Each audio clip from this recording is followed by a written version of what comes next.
नमस्ते बच्चों, आशा करता हूँ कि तुम लोग कुशल मंगल हो। अब तक हमने जयपुर तक की निकिता की जो जर्नी थी, निकिता और उनके जो परिवार के लोग, वो लोग दिल्ली से राजस्थान तक निकले थे। वो लोग उस रात जयपुर पहुंच गए और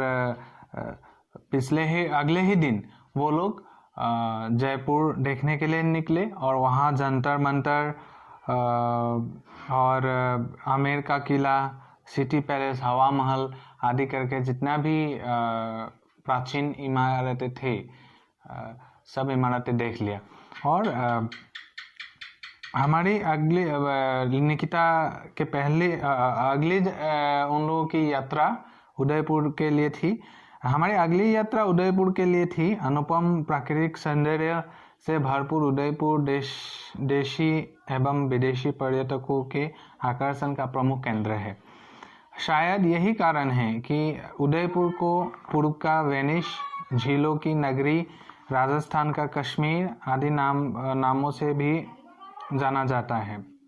इस सुंदर शहर को नज़दीक से देखने के बाद मुझे यह एहसास हुआ कि राजस्थान के भौगोलिक परिवेश के बारे में हम कितना गलत सोचते थे।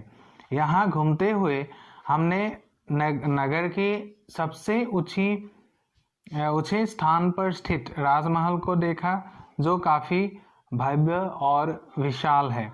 ये पेशोला झील के तट पर बसा हुआ है। महल से पूरे शहर और झील का दृश्य कितना मनोरम दिखाई देता है। महल के अंदर वीर महाराणा प्रताप के जीवन से संबंधित अनेक चित्र, अस्त्र शस्त्र आदि भी हमने देखे। तो ये राजस्थान का कश्मीर कहा जाता है उदयपुर, क्योंकि उदयपुर का जो प्राकृतिक सौंदर्य है वो बहुत ही खूबसूरत है। भरपूर प्राकृतिक सौंदर्य से इस शहर का नाम चारों तरफ रोशन हुआ है और इसको उदयपुर को पूर्व का वेनिस कहा जाता है, झीलों की नगरी भी कहा जाता है, राजस्थान का कश्मीर तो कहा जाता ही है। और इसमें जो भौगोलिक जो परिवेश है वो परिवेश बहुत ही मन दहला देने वाली है और बहुत ही अच्छा है। और उसमें एक राजमहल भी स्थित है जो बहुत भव्य और विशाल है, और निकिता और उनकी परिवार उस राजमहल को भी देखा। और पेशोला झील पर ये बसा हुआ है और यहाँ से, उस महल से वो लोग पूरे शहर का जो दृश्य होता है उदयपुर शहर का, वो सारा दृश्य वो लोग देख सकते थे और बहुत मनोरम दिखाई देता था। तो महल के अंदर में महाराणा प्रताप के जीवन के संबंधित बहुत सारा अनेक चित्र, अस्त्र शस्त्र आदि भी वहाँ थे। मेरी राजस्थान यात्रा का एक अविस्मरणीय पल है अजमेर शरीफ का दरगाह में बिताया हुआ कुछ समय। महान सूफी संत ख्वाजा माइनुद्दीन चिश्ती की याद में बनी इस दरगाह में देशी विदेशी पर्यटकों की भीड़ देखने को मिली। हम लोगों ने भी दरगाह में जाकर मन की मुरादें पूरी की। वहाँ चल रही कव्वालों को सुनकर दिल खुश हो गया। इसके बाद पास के पुष्कर झील में जा पहुँचे। हमें पता चला कि यहाँ ऊँटों का विश्व प्रसिद्ध मेला लगता है, जिसमें हजारों की संख्या में ऊँट खरीदे और बेचे जाते हैं। लेकिन दुर्भाग्यवश हमें वो मेला देखने को नहीं मिला। निकिता और उनकी परिवार राजस्थान यात्रा के अविस्मरणीय जो उन लोगों के जो पल थे, वो जब वो लोग अजमेर शरीफ दरगाह में गया था। वो कह रहे हैं कि निकिता के जीवन का बहुत ही अविस्मरणीय पल था।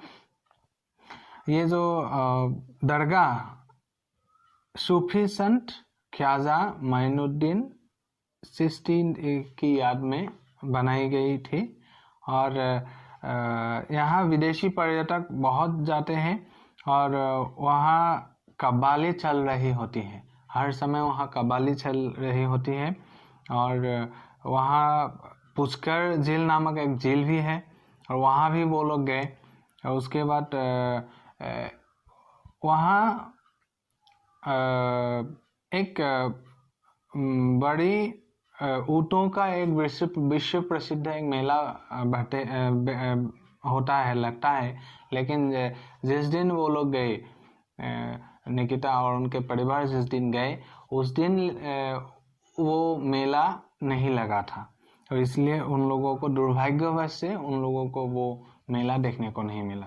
तो लेकिन निकिता ने जो दरगाह देखी, उनके बारे में बहुत अच्छी तरह से लिखा है कि बहुत बढ़िया है अजमेर शरीफ की दरगाह। हाँ, इसमें एक फ़ोटो भी दिया गया है अजमेर शरीफ की दरगाह, तुम लोग देख सकते हो, ये फ़ोटो भी इधर दिखाया गया है। इसके बाद हम राजस्थान के हिल स्टेशन माउंट आबू पर पहुँचे। तो उसके बाद वो लोग माउंट आबू पहुँच गए। हमने पूरे एक दिन और एक रात वहाँ बिताई। वहाँ का प्राकृतिक सौंदर्य देखकर हम अभिभूत हो गए। प्राकृतिक सुंदरता और सुहाने मौसम के लिए इसे राजस्थान का स्वर्ग भी कहा जाता है। यहाँ का ऐतिहासिक मंदिर और प्राकृतिक खूबसूरती पर्यटकों को अपनी ओर आकर्षित करते हैं। सो माउंट आबू भी एक उल्लेखनीय पर्यटन स्थल है और वो लोग माउंट आबू भी गए और वहाँ एक दिन और एक रात वो लोग बिताए। और प्राकृतिक सौंदर्य से माउंट आबू भरपूर है।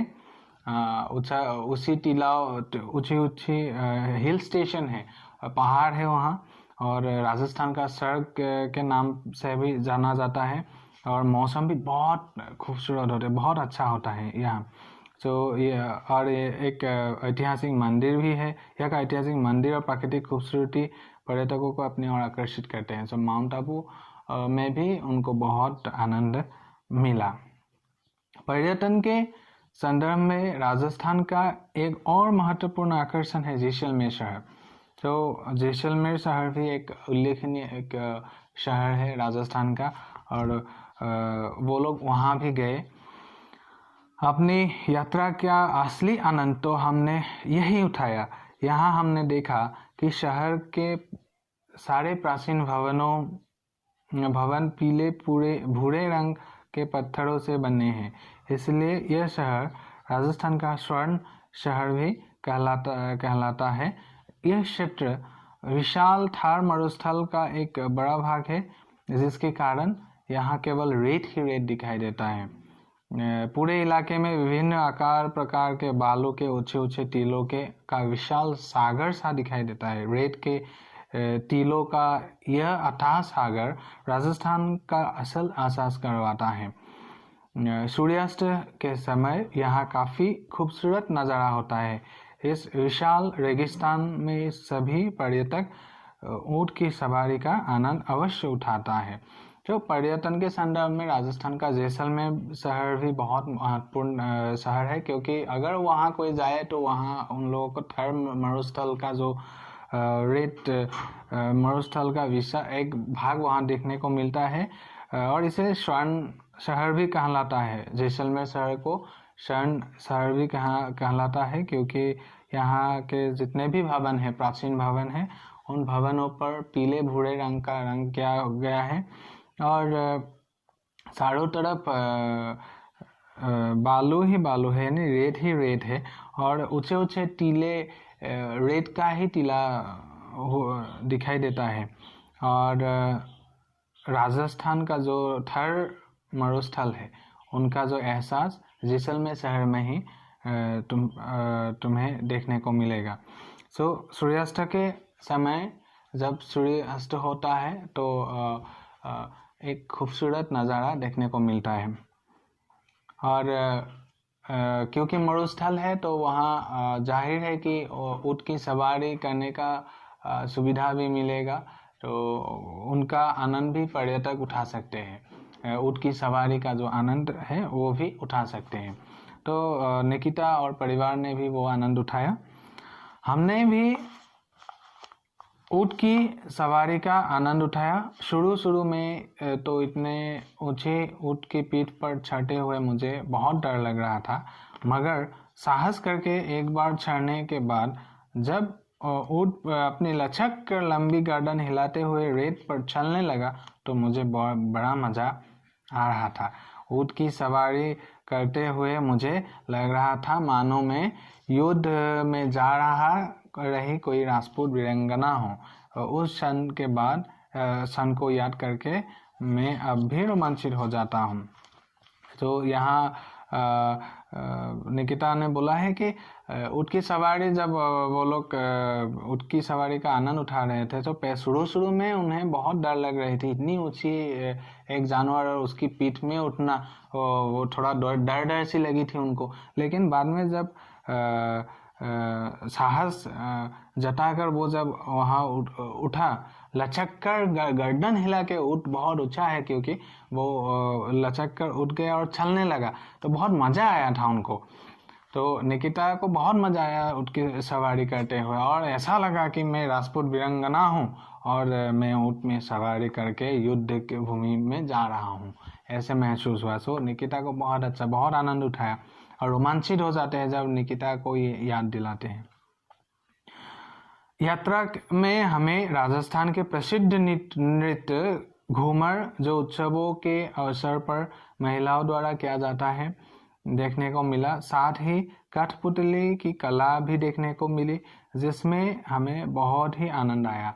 तो राजस्थान की जो प्रसिद्ध जो नृत्य है वो है घूमर, और इस घूमर महिलाओं के द्वारा किया जाता है और घूमर की जो साज ढाज और उसको देख के वो देखने को मिला निकिता और उनके परिवार को, और उन्हें बहुत अच्छा लगा। और काठपुतली की कला भी वहाँ बहुत चलते हैं राजस्थान में, और वो भी उसका भी आनंद उठाया निकिता और उनके परिवार। और पूरी राजस्थान यात्रा के दौरान हम कई स्थानीय लोगों से मिले और उनसे बातचीत भी की। यहाँ पुरुष का प्रारंभिक पहनावा धोती और कुर्ता है, सिर पर पगड़ी भी बांधी जाती है। पुरुष वहाँ धोती और कुर्ता पहनते हैं और माथे में एक पगड़ी बांधी जाती है, और महिलाएं लहंगा और ओढ़नी पहनती है। पूरे राज्य में संपर्क भाषा के रूप में हिंदी और राजस्थानी भाषाओं का प्रयोग होता है। जो राजस्थान में राजस्थानी भाषा और हिंदी भाषा ये दोनों का प्रयोग होता है।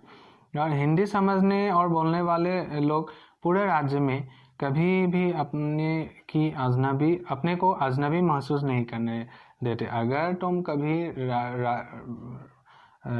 तुम लोग कभी भी राजस्थान जाओगे तो अगर तुम लोग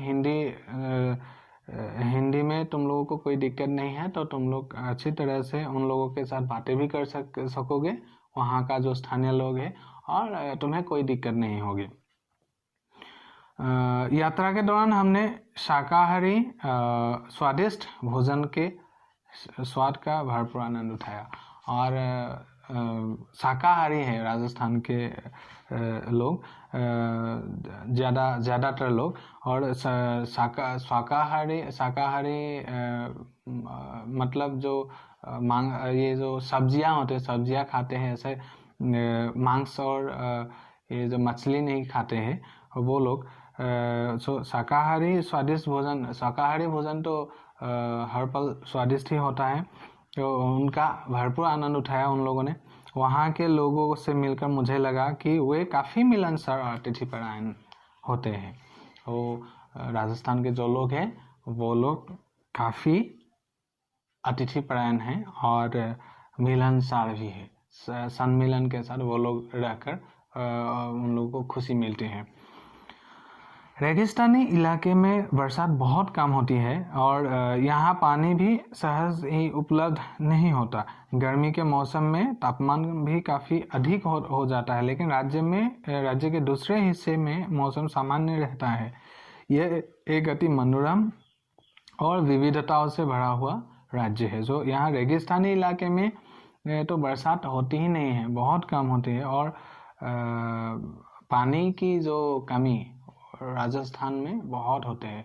यानी हमारे यहाँ जैसे हर तरफ पानी ही पानी होता है, वो उधर नहीं होते, क्योंकि वहाँ बरसात कम होते हैं, सो इसलिए पानी भी कम मिलती है। और तापमान जब गर्मी होते हैं, गर्मी के मौसम में तापमान बहुत ऊंचा होता है। और